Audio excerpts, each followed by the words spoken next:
স্বাগত নিউজ 24 সংবাদে। আপনাদের সাথে আছি আমি নুসরাত আফরিন এবং আমি ফয়সাল মাহমুদ। উন্নয়নশীল দেশগুলো থেকে অর্থ পাচার রোধে কঠোর আইন প্রণয়নের প্রস্তাব জানালেন প্রধান উপদেষ্টা ডক্টর মোহাম্মদ ইউনূস।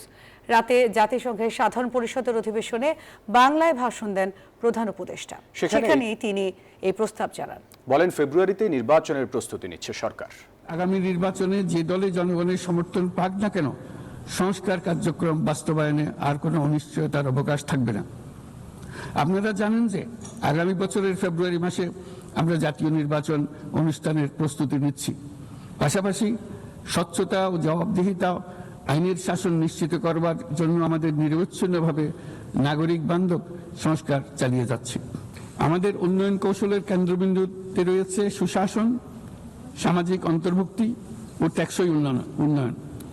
বিগত দেড় দশকের অভিজ্ঞতায় আমরা দেখেছি যে জবাবদিহিতা ছাড়া যে কোনো উন্নয়ন ক্ষণস্থায়ী ও ভঙ্গুর। রাজনৈতিক হীনস্বার্থ ও দুর্নীতির উদ্দেশ্যে গৃহীত অবকাঠামো প্রকল্প শুধু যে অর্থনীতির উপরে চাপ বাড়ায় তা নয়, তার জনগণের কোনো কল্যাণও করে না। আন্তর্জাতিক অর্থায়ন ব্যবস্থা, বৈশ্বিক আর্থিক প্রতিষ্ঠানগুলোর সিদ্ধান্ত গ্রহণ প্রক্রিয়া ও ব্যবস্থাপনার সংস্কার, একটি অন্তর্ভুক্তিমূলক আন্তর্জাতিক কর সহযোগিতার বৈশ্বিক কাঠামো, অবৈধ আর্থিক প্রবাহ ও দুর্নীতির বিরুদ্ধে সমন্বিত বৈশ্বিক পদক্ষেপ গ্রহণ এবং অবৈধ দুর্নীতিলব্ধ অর্থ পাচারকৃত সম্পদ পুনরুদ্ধারেও আন্তর্জাতিক সহযোগিতা বৃদ্ধি অত্যন্ত গুরুত্বপূর্ণ। দর্শক, আপনারা যেমনটি জানেন, কিছুক্ষণ আগে জাতিসংঘের অধিবেশনে ভাষণ দিয়েছেন প্রধান উপদেষ্টা ডক্টর মোহাম্মদ ইউনূস। এই বিষয়ে বিস্তারিত জানাতে নিউ ইয়র্ক থেকে যোগ দিচ্ছেন আমাদের সহকর্মী মারুফা রহমান। মারুফা, শুনতে পাচ্ছেন নিশ্চয়ই আমাকে? আমরা সবাই শুনছি না প্রধান উপদেষ্টার বক্তব্য, এবং উনি অনেকগুলো বিষয়কে গুরুত্ব দিয়ে ভাষণ দিয়েছেন, যেমন উন্নয়নশীল দেশগুলোতে অর্থ পাচারের কথা, মায়ানমার ইস্যু, রোহিঙ্গা ইস্যু। মূলত কোন কোন বিষয়গুলোকে সামনে রেখে এই ভাষণটি প্রদান করেছেন উনি? বিস্তারিত জানাবেন। সবগুলো ইস্যুই প্রধান উপদেষ্টা অ্যাড্রেস করেছেন এবং দীর্ঘ একটি বক্তব্য তিনি রেখেছেন। তার মধ্যে শুরুতেই তিনি গণ অভ্যুত্থান পরবর্তী বাংলাদেশ, সেখানে তরুণদের যে উদ্দীপনা, এবং তিনি বলছেন এটি প্রমাণ হয়ে গেছে তরুণরাই ভবিষ্যতের চালিকা শক্তি, এবং তরুণদের যে ব্যাপক সম্ভাবনা, সেই সম্ভাবনার কথাটি তিনি এই বিশ্বমঞ্চে তুলে ধরেছেন। এবং তারপরে প্রধান উপদেষ্টা বলেছেন আগামী নির্বাচন কেমন হবে, একটি উৎসব মুখর এবং ইনক্লুসিভ নির্বাচনের কথা তিনি বলেছেন। এবং একই সাথে অর্থনৈতিক যে পুনরুদ্ধার, সেই কথা তিনি বলেছেন, কিভাবে অর্থ পাচার হয়েছে এবং বিগত 17 বছরে আসলে কি পরিমাণ দুর্নীতি এবং অর্থনীতিকে কোন তলানিতে নিয়ে যাওয়া হয়েছে, কিভাবে টাকা পাচার করা হয়েছে, সেই বিষয়গুলো তিনি বিস্তারিত তুলে ধরেছেন। গণতান্ত্রিক বিষয়টি তিনি তুলে ধরেছেন, যে বাংলাদেশের গণতন্ত্রের ধরন কিভাবে হয়েছিল এবং সেটিকে কিভাবে জীবন আত্মদানের বিনিময়ে, বহু রক্তের বিনিময়ে, ত্যাগের বিনিময়ে কিভাবে আবার সেটিকে পুনরুদ্ধার করা হয়েছে। প্রধান উপদেষ্টা কিন্তু শুরু করেছেন মুক্তিযুদ্ধের শহীদদেরকে স্মরণ করে এবং মুক্তিযুদ্ধের যে গৌরবময় গৌরবোজ্জ্বল ইতিহাস, সেই ইতিহাসকে অ্যাড্রেস করে। এবং তারপরে তিনি জুলাই গণঅভ্যুত্থানের যে পটভূমি, সেটি তুলে ধরেছেন। এবং তার পরবর্তী যে 14 মাসের বাংলাদেশ, সেখানে তিনি যে দায়িত্ব পেয়েছেন, সেই দায়িত্বটিকে আসলে তিনি কিভাবে পালন করেছেন এবং সেখানে তরুণদেরকে সাথে নিয়ে, জনগণকে সাথে নিয়ে কিভাবে পরিবর্তন, ইতিবাচক পরিবর্তন নিয়ে কাজ করেছেন, বিশেষ করে সংস্কারের যে যাত্রাটি, সেটি তিনি তুলে ধরেছেন। এবং এই সংস্কারের পরবর্তীতে বাস্তবায়ন কিভাবে হবে, সেই কথাও তিনি বলেছেন। একই সাথে প্রধান উপদেষ্টা গণঅভ্যুত্থানে যেভাবে গণহত্যা করা হয়েছে, সেই গণহত্যার বিচারের কথা বলেছেন। এবং রোহিঙ্গা সংকট নিয়েও কিন্তু তিনি বিস্তারিত এখানে বলেছেন, যে রোহিঙ্গাদেরকে দিনকে দিন আরো যেভাবে তলানিতে নিয়ে যাওয়া হচ্ছে, আরো বেশি তাদেরকে বাস্তুহারা করা হচ্ছে, সেটি আর হতে দেওয়া যাবে না। এবং সারা বিশ্বে যুদ্ধ বিগ্রহের বিরুদ্ধে তিনি কথা বলেছেন, শান্তির পক্ষে তিনি কথা বলেছেন। এবং তার যে তত্ত্ব, 3 শূন্যের পৃথিবী করার যে তত্ত্ব, যেখানে বেকারত্ব নেই, যেখানে দারিদ্র্য নেই, যেখানে কোনো কার্বন নেই, সেই 3 শূন্যের পৃথিবীর কথাও তিনি বলেছেন এবং আহ্বান জানিয়েছেন সকলকে 3 শূন্যের পৃথিবী যুদ্ধে কাজ করতে।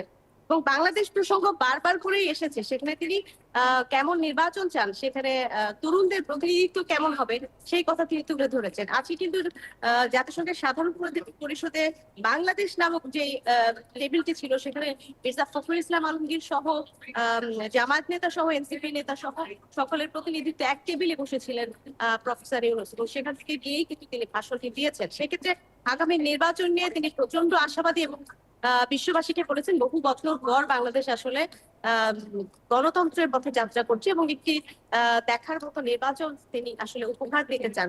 মারুফা রহমান, আপনাকে ধন্যবাদ জানাচ্ছিলেন নিউ ইয়র্ক থেকে।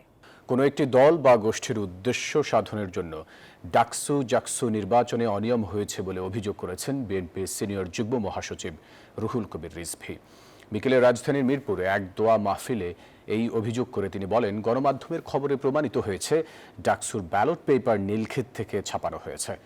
মাঠ সমতল না করে অসমতল রেখে বিশ্ববিদ্যালয় প্রশাসন সাধারণ ছাত্রদের প্রতারিত করেছেন বলে অভিযোগ তার। অনুষ্ঠানে বিএনপি স্থায়ী কমিটির সদস্য সেলিমা রহমান বলেন, মিথ্যা প্রচারণা ও বিশেষ কৌশলের মাধ্যমে বিএনপিকে হেয় করার চেষ্টা করা হচ্ছে। ডাকসু নির্বাচন হওয়া নিয়ে আমাদের কোনো বিতর্ক বা বিরোধ নেই, কিন্তু যে পদ্ধতিটা হয়েছে আমরা সেই পদ্ধতির বিরোধিতা করছি। আমরা বলেছি যে মাঠ সমতল রেখে রাখা ছাড়া নির্বাচন করা উচিত নয়, কিন্তু ভাইস চ্যান্সেলর সাহেব মাঠ সমতল না করে অসমতল মাঠে তিনি নির্বাচন করে সাধারণ ছাত্রদেরকে প্রতারিত করেছেন। শেখ হাসিনা যে অনৈক্যের রাজনীতি, যে দুর্নীতির রাজনীতি, যে প্রতিহিংসার রাজনীতি, যে নানা রকম চুরি চামারের রাজনীতি প্রতিষ্ঠা করে বাংলাদেশের সমাজে আজকে মূল্যবোধটা সম্পূর্ণভাবে ধ্বংস করে গণতান্ত্রিক প্রতিষ্ঠানকে ধ্বংস করে গিয়েছেন, তার রূপ কিন্তু আমরা এখনো ভুগছি। নির্বাচনের জন্য মাঠে নামতে হবে কিনা এই বিষয়ে পূজার পর ভাববে বিএনপি, এমন মন্তব্য করেছেন দলটির স্থায়ী কমিটির সদস্য গয়েশ্বরচন্দ্র রায়। বলেন, অন্তর্বর্তী সরকার ব্যর্থ হলে ব্যর্থ হবে জুলাই অভ্যুত্থান। বিকেলে রাজধানী লালবাগে দুর্গাপূজা উপলক্ষে হিন্দু সম্প্রদায়ের সাথে মতবিনিময় করেন বিএনপির স্থায়ী কমিটির সদস্য গয়েশ্বরচন্দ্র রায়। এ সময় তিনি আরো বলেন, জনগণ ধানের শীষে ভোট দেবে, এজন্যই অনেকের গাত্রদাহ হচ্ছে। যারা বাংলাদেশ সৃষ্টিতে বিরোধিতা করছে তারাই নির্বাচন ভণ্ডুল করতে চায় বলেও মন্তব্য করেন গয়েশ্বরচন্দ্র রায়। এ সময় নির্বাচনকে কেন্দ্র করে সকল ষড়যন্ত্র প্রতিহত করতে নেতাকর্মীদের সচেতন থাকার আহ্বান জানান তিনি। আগামী নির্বাচনটা সুব্রতদা সবসময় বলে, আমি তো কম বলি এই ব্যাপারে, কিন্তু আজকে তিনি কেন একটু এড়িয়ে গেলেন, ভালোই করছেন। কারণ সামনে দুর্গা পূজাটা, তো যারা ষড়যন্ত্রকারী তারা যেন এই পূজাটাকে ষড়যন্ত্রের অংশ হিসেবে কাজে লাগাতে না পারে। এই কারণেই আমরা পূজাটাই সুন্দর মতো শেষ করি, পূজার পরে আমরা আমাদের চূড়ান্ত সিদ্ধান্ত নিয়ে 5 দফা দাবিতে কেন্দ্রীয় কর্মসূচির অংশ হিসেবে সারা দেশের জেলা ও উপজেলায় জামায়াতের বিক্ষোভ সমাবেশ অনুষ্ঠিত হয়েছে। এ সময় নেতাকর্মীরা ছাত্র যুবকদের নেতৃত্বেই আগামী নির্বাচনে ভোট বিপ্লবের মাধ্যমে নতুন মানবিক ও সাম্যের বাংলাদেশ গড়ার প্রত্যয় ব্যক্ত করেন। সমাবেশ থেকে পিআর পদ্ধতিতে নির্বাচনের জোর দাবিও জানান জামায়াত নেতারা। প্রতিনিধিদের পাঠানো তথ্যচিত্রে ডেস্ক রিপোর্ট। যে তরুণরা ফ্যাসিবাদকে বিদায় করেছে সেই তরুণরাই আগামীতেও দেশ পরিচালনার দায়িত্ব নিতে ভুল করবে না বলে মন্তব্য করেছেন বাংলাদেশ জামায়াতে ইসলামীর সেক্রেটারি জেনারেল মিয়া গোলাম পরোয়ার। সভ্যতার বাংলা গড়া ইতিহাস সৃষ্টি করেছে সেই দেশের ছাত্র এবং যুব সমাজ। খুলনার ফুলতলা স্বাধীনতা চত্বরে ছাত্র যুব সমাবেশে এসব কথা বলেন তিনি। বলেন, ছাত্র যুবকদের নেতৃত্বেই আগামী নির্বাচনে ভোট বিপ্লবের মাধ্যমে একটি নতুন মানবিক ও সাম্যের বাংলাদেশ গড়তে হবে। ছাত্র শ্রমিক যুব সমাজের সম্মিলিত সংগ্রামের মধ্য দিয়ে আমরা জুলাই গণঅভ্যুত্থানে আমরা ফ্যাসিবাদকে কিন্তু বিদায় করতে বাধ্য করেছি। যুব সমাবেশ মানে হচ্ছে তারুণ্যের সমাবেশ, যাদের জীবন আছে, শক্তি আছে, এনার্জি আছে, স্ট্যামিনা আছে, যাদের মেধা আছে, মনন আছে, যারা ভাবতে পারে, যারা গড়তে পারে। এদিকে দুপুরে জুমার নামাজ শেষে নারায়ণগঞ্জে বিক্ষোভ সমাবেশ করেছে মহানগর জামায়াতে ইসলামী। পরে মিশন পাড়া থেকে একটি মিছিল গুরুত্বপূর্ণ সড়ক প্রদক্ষিণ করে একই স্থানে এসে শেষ হয়। পিরোজপুরে জামায়াতের কর্মসূচিতে বক্তারা পিআর পদ্ধতিতে নির্বাচন ও জুলাই সনদ ছাড়া ভোটে না যাওয়ার ঘোষণা দেন। যাতে সমস্ত রাজনৈতিক দলগুলো সমানভাবে নির্বাচনে অংশগ্রহণ করতে পারে। এদিকে সকালে নীলফামারী শহরের ডিসির মোড়ে সমাবেশে মিলিত হন জামায়াত নেতাকর্মীরা। এ সময় বক্তারা বলেন, আগামী জাতীয় নির্বাচনে উভয় কক্ষে পিয়ার পদ্ধতি চালু করতে হবে। এছাড়াও লক্ষ্মীপুর সহ দেশের বিভিন্ন জেলা ও উপজেলায় বিক্ষোভ মিছিল ও সমাবেশ করেছে জামায়াত ইসলামী। Desk report, news 24। জামাতের পিয়ার পদ্ধতি ও এনসিপির প্রতীক নিয়ে জটিলতা সংসদ নির্বাচনে প্রভাব ফেলবে না, এমন মন্তব্য করেছেন নির্বাচন কমিশনার আনোয়ারুল ইসলাম। শুক্রবার সকালে চাঁপাইনবাবগঞ্জের নির্বাচন প্রক্রিয়ায় ভোট গ্রহণকারী কর্মকর্তাদের দায়িত্ব পালনে চ্যালেঞ্জ নিরূপণ ও উত্তরণ কর্মশালায় এসব কথা বলেন তিনি। আরও বলেন, বিদ্যমান আইনের আওতায় নির্বাচন কমিশন সমস্ত কাজ করে যাচ্ছে।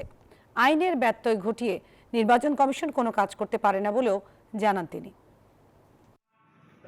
আইনের ব্যত্যয় ঘটিয়ে নির্বাচন কমিশন কোনো কাজ করতে পারে না, করবে না। সুতরাং আইন যেভাবে আছে সেই অনুযায়ী নির্বাচন কমিশন তার নির্বাচনী কার্যক্রমের যে প্রস্তুতি সেটি নিচ্ছে এবং আমরা মনে করি যে ত্রয়োদশ জাতীয় নির্বাচন অনুষ্ঠানের জন্য নির্বাচন কমিশন সদা প্রস্তুত। বৈষম্য বিরোধী ছাত্র আন্দোলনের তুরাগ থানার সাবেক যুগ্ম আহ্বায়ক মাওলানা মামুনুর রশিদকে উদ্ধার করেছে পুলিশ। 5 দিন ধরে নিখোঁজ ছিলেন তিনি। দুপুরে পূর্বাঞ্চলের 1 নম্বর সেক্টরের মসজিদ থেকে অসুস্থ অবস্থায় উদ্ধার করা হয় তাকে। চিকিৎসার জন্য তাকে কুয়েত বাংলাদেশ মৈত্রী হাসপাতালে ভর্তি করা হয়। সোমবার সকালে কামারপাড়া থেকে অপহরণ করা হয় জুলাই গণঅভ্যুত্থানের উত্তরার অন্যতম পরিচিত মুখ মামুনুর রশিদকে। এরপর কেটে যায় 5 দিন। পুলিশ, র্যাব সহ সব আইন শৃঙ্খলা বাহিনী বিভিন্নভাবে অনুসন্ধান চালালেও খোঁজ মেলেনি মামুনের। শুক্রবার দুপুরে পূর্বাঞ্চলের নবনির্মিত স্টেডিয়ামের অদূরে একটি মসজিদের পাশে অচেতন অবস্থায় পাওয়া যায় তাকে। পুলিশ সেখান থেকে তাকে উদ্ধার করে উত্তরার কুয়েত মৈত্রী হাসপাতালে নিয়ে আসে। বর্তমানে তার শারীরিক অবস্থা স্থিতিশীল রয়েছে বলে জানায় পরিবারের সদস্যরা। এই কথা হয়েছে, বাবা ভালো আছে, সত্যি ভালো আছে, এই পর্যন্ত দেখছি যথেষ্ট ওগুলোকে কথা বলে।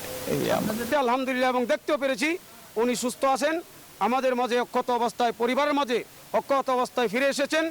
জুলাই বিপ্লবের পরে স্বাধীন এই বাংলাদেশে একজন নিরপরাধ নিরীহ আলেম জুলাই যোদ্ধা এইভাবে অপহরণ হবে, গুমের শিকার হবে, এটা আমরা কল্পনাও করতে পারি নাই।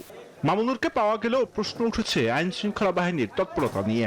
যারা এই ষড়যন্ত্রের সাথে জড়িত আছে, আমরা মনে করি প্রশাসনের কাছে আমরা তার গুম হওয়ার ফিরে পাওয়ার আগ পর্যন্ত যে সহযোগিতা বা আমরা যেটা ফ্রুটফুল যে একটা ফিডব্যাক আমরা পাইনি, আমরা এটা আশাবাদী। আমরা তার সহযোদ্ধা হিসেবে, একজন জুলাইয়ের যোদ্ধা হিসেবে এবং বাংলাদেশের সাধারণ নাগরিক হিসেবে আমাদের এটা দাবি যে এখন প্রশাসনের কাজ শুরু, আমরা এটাই মনে করি। এদিকে মামুনুরের সঙ্গে কথা বলে পুলিশ জানায় 4 ব্যক্তি তাকে অপহরণ করে, কিন্তু কারো পরিচয় নিশ্চিত হতে পারেনি পুলিশ। উনি বলেছে যে উনি চিনতে পারেননি কাউকে, বা উনি বলেছেন যে 4 জন লোক অনুমান ছিল ওখানে যখন আটক করে রেখেছে। 2 জনকে উনি দেখেছেন, 2 জনকে দেখেননি।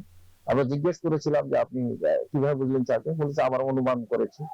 এই ঘটনার সঙ্গে জড়িতদের খুঁজে বের করার চেষ্টায় পুলিশ। জুবায়ের সানি, নিউজ 24, ঢাকা। শারদীয় দুর্গোৎসবের ঘণ্টা বেজেছে আরও আগে। আর মাত্র 2 দিন পর ষষ্ঠীর আনুষ্ঠানিকতায় শুরু হবে বাঙালি হিন্দুদের প্রধান উৎসব দুর্গাপূজা। সারা দেশে এবার 33,355টি মণ্ডপে হচ্ছে পূজা। আর ঢাকা মহানগরীতে সেজেছে 259টি মণ্ডপ। গত বছরের তুলনায় ঢাকায় 7টি পূজা মণ্ডপ বেড়েছে বলে জানালো মহানগর সার্বজনীন পূজা কমিটি এবং বাংলাদেশ পূজা উদযাপন পরিষদ।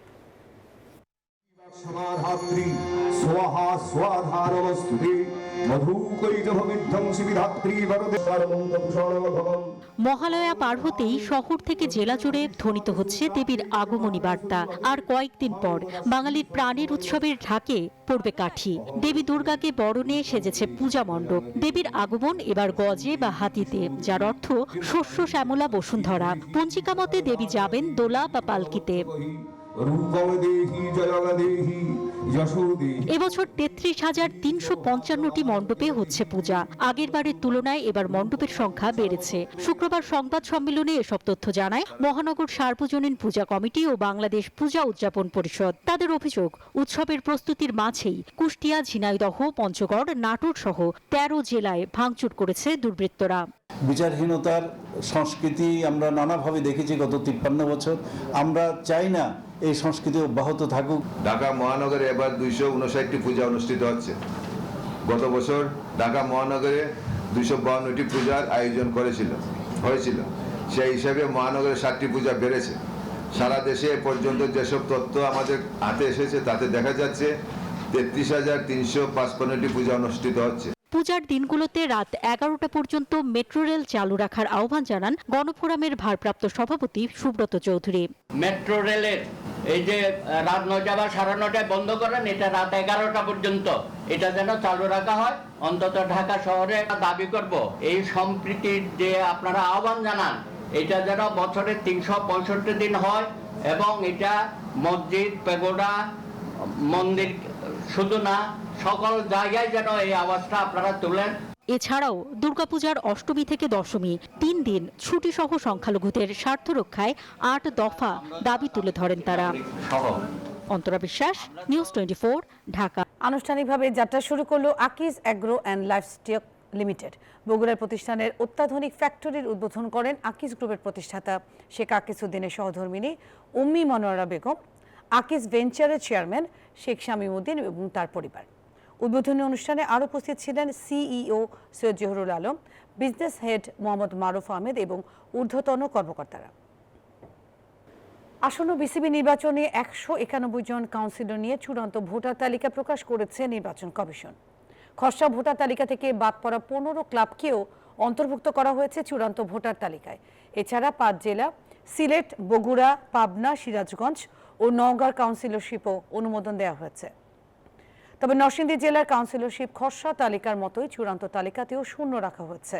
প্রধান নির্বাচন কমিশনার মোহাম্মদ হোসেনের নেতৃত্বাধীন 3 সদস্যের নির্বাচন কমিশন শুক্রবার ভার্চুয়াল বৈঠকের পর বিকেল 4:30টায় বিসিবি কার্যালয়ের নোটিশ বোর্ডে চূড়ান্ত ভোটার তালিকা প্রকাশ করে।